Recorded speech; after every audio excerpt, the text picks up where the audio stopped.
Parker Schnabel's high-stakes gamble. Inside the massive machine overhaul before Gold Rush Season 16. In the high-stakes world of gold mining, few names resonate as powerfully as Parker Schnabel. The Gold Rush star has never been one to take the easy road. At just 30 years old, he's built an industrial empire from the rugged wilderness of Alaskan Yukon, digging through frozen earth and impossible odds to find glittering fortune buried beneath the ground. But now, as the dust begins to stir ahead of Gold Rush Season 16, Parker is making his boldest move yet. A multi-million-dollar bet on bigger machines, tougher terrain, and one massive claim that can make or break his career. The site of this high-risk expansion is none other than Dominion Creek, a 7,500-acre stretch of untapped land deep in Yukon's wild heart. For Parker, it's not just a new claim, it's a new frontier. He's going all in, pouring money into machinery upgrades, scouting new territory, and turning his mining outfit into a small city of diesel-powered ambition. At the center of his latest overhaul are 3 brand new water pumps, each carrying a price tag of $180,000, totaling an eye-watering $540,000. These aren't just accessories to the operation. They're the lifeblood of the entire system, capable of pushing 7,600 gallons of water per minute. These beasts are critical for keeping the wash plants running. If the pumps fail, the wash plant shut down. And if the wash plant shut down, the gold stays buried. Delivered straight from the manufacturer with 0 hours on them. The pumps came with an ironic twist. Not a drop of fuel in their tanks, $500,000, and they can't even fill the tank, Parker quipped. His frustration lays to his usual dry humor, but inconvenience aside, the pumps are now part of hydraulic orchestra of 22 other units, working in perfect synchronization across Parker's sprawling operation. The water pumps are just the beginning. Over the years, Parker's built a jaw-dropping fleet of mining equipment, a mechanized army of excavators, bulldozers, rock trucks, wheel loaders, and support rigs. The excavators alone range from nimble 30-ton diggers to massive 100-ton monsters capable of stripping overburden like peeling an orange. Each day, tons of PUR are moved with military precision as crews operate in a choreography of grit and grease. It's not just a mining operation anymore. It's an industrial ecosystem complete with service trucks, fuel tankers, transport rigs, and mobile workshops. One of the crown jewels of his fleet, the iconic wash plantifer, is being prepped for yet another brutal season.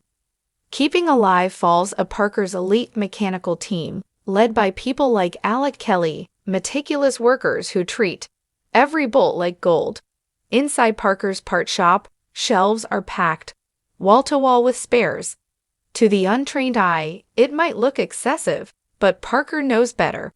If there's even a 5% chance something might break, and it leads to 6 weeks of downtime, he explains, then it's worth stocking the part. In mining, downtime isn't just frustrating, it's financially catastrophic.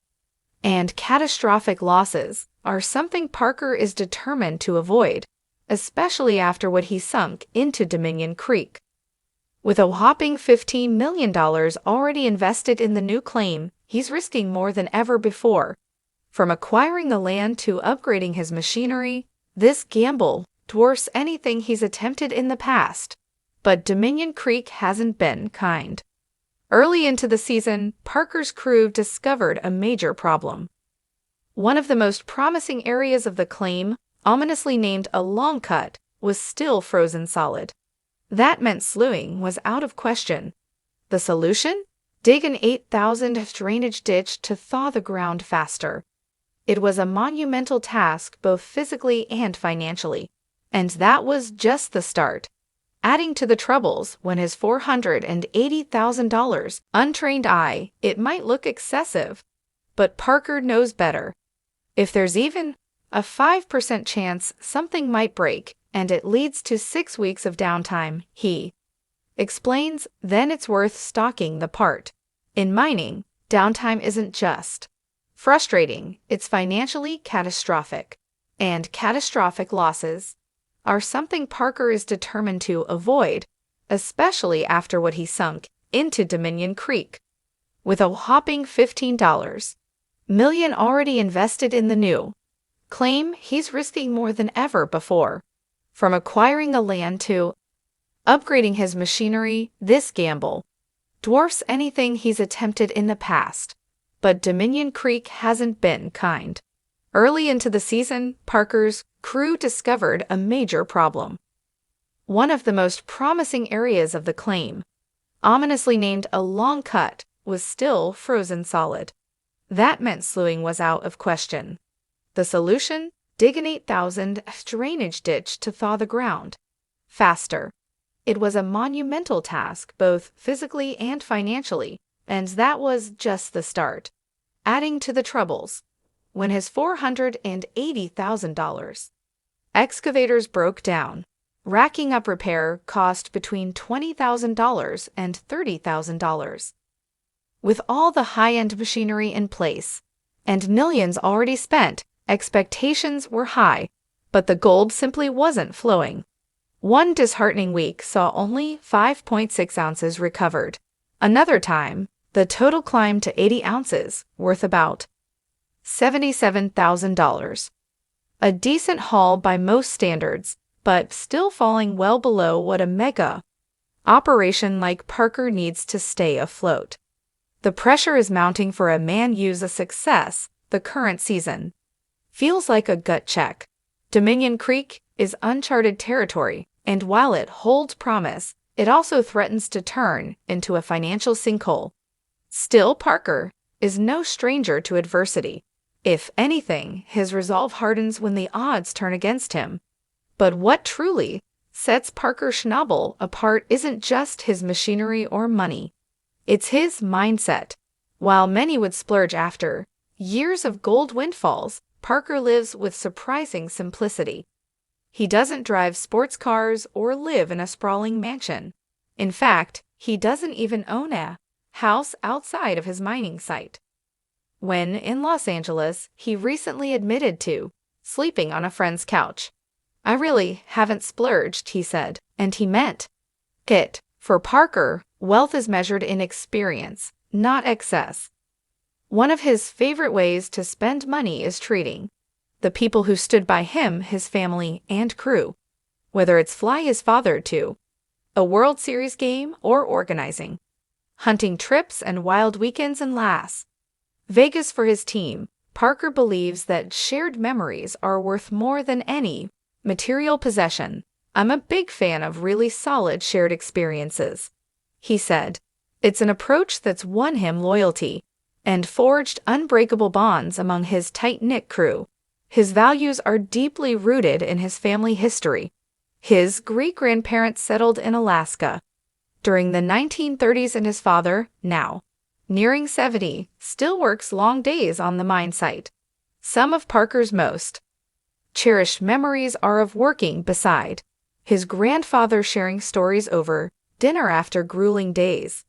These moments, simple yet profound, shaped the man he is today, a leader grounded in humility, shaped by legacy and driven by purpose. Still, no amount of sentiment can change realities of the mining business. As season 16 of Gold Rush prepares to air, Parker stands at a crossroads. He's made the investments. He's rolled the dice. But will Dominion Creek deliver, or will the weight of financial risk and technical challenges prove too much? Regardless of the outcome, one thing is clear. Parker Schnabel is no ordinary miner. He's a visionary in steel-toed boots. Where others see rocks and dirt, he sees potential. He dreams bigger, digs deeper, and refuses to back down. With a fleet that rivals major construction firms and a heart that beats for gold, he's rewriting the rules of modern mining. As the new season unfolds, fans and skeptics alike will watch closely. Will Parker's machines roar to life and honor the fortune, or will they grind to a halt under the strain of Yukon's unforgiving terrain? Whatever happens, you can be sure of one thing. If there's gold in the ground, Parker Schnabel will be the first to find it. And he won't stop until every last ounce is hauled, washed, and weighed, because for Parker, gold isn't just a metal, it's a mission, and that mission is far from over.